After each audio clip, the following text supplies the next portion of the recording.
আসসালামু আলাইকুম everyone, welcome to Wasfia's mom family blog.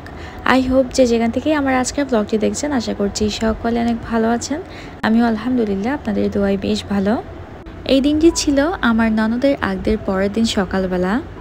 এর আগের দিন ছেলে পক্ষ থেকে যারা মেহমান এসেছিলেন তারা অনেক ধরনের মিষ্টি নিয়ে এসেছে। আমরা এখন আমাদের আশেপাশের প্রতিবেশীদের কিছু মিষ্টি দিচ্ছি। এখানে ছিল বিভিন্ন ধরনের মিষ্টি, চমচম, সন্দেশ, আর আমরা যে নর্মাল সাদা মিষ্টি খেয়ে থাকি ওইগুলো ছিল অনেক। আমরা সব মিষ্টি থেকে 2টা করে মিষ্টি প্লেটের মধ্যে সাজিয়ে নিচ্ছি। আমার শাশুড়ি আম্মা গিয়ে সবাইকে মিষ্টিগুলো দিয়ে আসবে।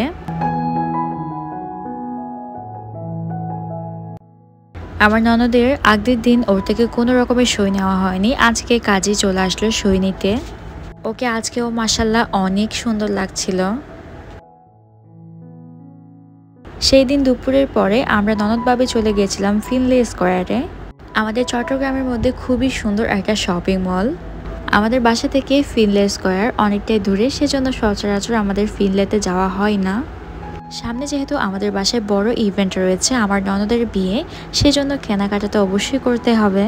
সেই সুবাদে আমরা চলে আসলাম ফিনলে স্কয়ারে। আমরা এদিক থেকে গিয়েছিলাম আমি, আমার ননদ আর আমাদের ভাগিনা, আর সেখানে আমার ভাইও ছিল। আমরা শপিং মলে যাওয়ার আগেই আমার মেয়ে ঘুমিয়ে পড়েছিল, তবে আমার মেয়েকে আমার কুলে নেওয়ার তেমন একটা ঝামেলা থাকে না, ওকে কেউ না কেউ নিয়েই থাকে। আমরা ফিনলেতে বেশ কয়েকবার এসেছি, যে কয়েকবার এসেছি খুবই ভালো লেগেছিল, একদম রিল্যাক্সে শপিং করা যায়। এখন আমরা চলে যাব দোতলায়। আমরা আগে গেলাম বোরকার দোকানে, আজকে আমরা বোরকা কিনবো। এইখানে অনেকগুলোই বোরকার দোকান ছিল। এখানে প্রত্যেকটি বোরকা অনেক বেশি সুন্দর ছিল, আমি কনফিউজড হয়ে গিয়েছিলাম কোনটা ছেড়ে কোনটা নিব। একদম শেষের দিকে আমরা ওই কর্নারের দোকানে গেলাম, আমরা এখান থেকে একটা বোরকা পছন্দ করলাম। আমাদের আরও অনেক কিছু কেনাকাটা বাকি রয়েছে। এরপর আমরা বাচ্চাদের ড্রেস দেখলাম, আমি আমার ছোট মেয়ের জন্য একটা ড্রেস নিলাম। এখানে দোকানের প্রত্যেকটি জিনিসপত্র অনেক বেশি এক্সপেন্সিভ ছিল। এখান থেকে আমার ননদে খুবই সুন্দর সুন্দর কয়েকটা হিজাব নিয়েছে ওর ওয়েডিংয়ে পরার জন্য। এখান থেকে আমরা চলে গিয়েছিলাম পার্স কিনতে।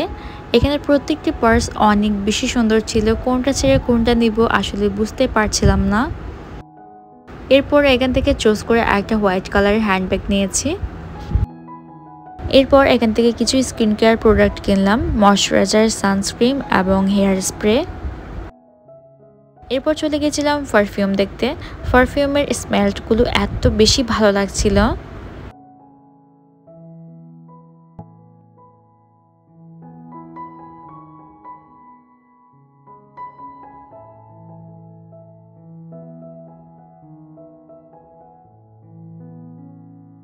এরপর কিছু জুয়েলারি দেখলাম, হেয়ার ব্যান্ড, হেয়ার ক্লিপ দেখলাম।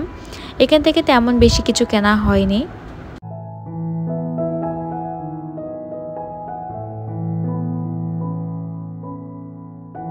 এখন আমাদের সব কেনাকাটা হয়ে গিয়েছে, এখন আমরা চলে আসলাম ফ্লোরে। এখানে আসার পর ঝর্ণার সিনারিটা দেখতে খুবই সুন্দর লাগছিল, দেন এখানে দাঁড়িয়ে কিছুক্ষণ ভিডিও করে নিলাম।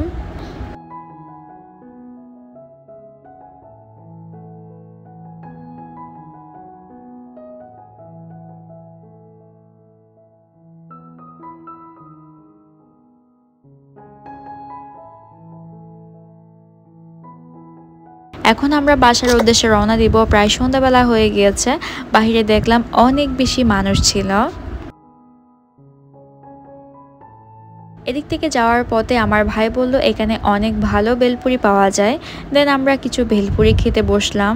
এখানে মানুষ বেশি হলেও এখানে গাছপালার কারণে অনেকটা ঠান্ডা লাগছিল। দেন আমরা সবাই একসাথে ভেলপুরি খেলাম, এরপর বাসার উদ্দেশ্যে রওনা দিলাম। আমার আজকের ব্লগটি এই পর্যন্তই। আমার আজকের ব্লগটি আপনাদের কাছে কেমন লেগেছে অবশ্যই কমেন্ট করে জানাবেন। ভালো লেগে থাকলে একটা লাইক দিয়ে যাবেন, আর নতুন হলে সাবস্ক্রাইব করবেন। আল্লাহ হাফেজ, আসসালামু আলাইকুম।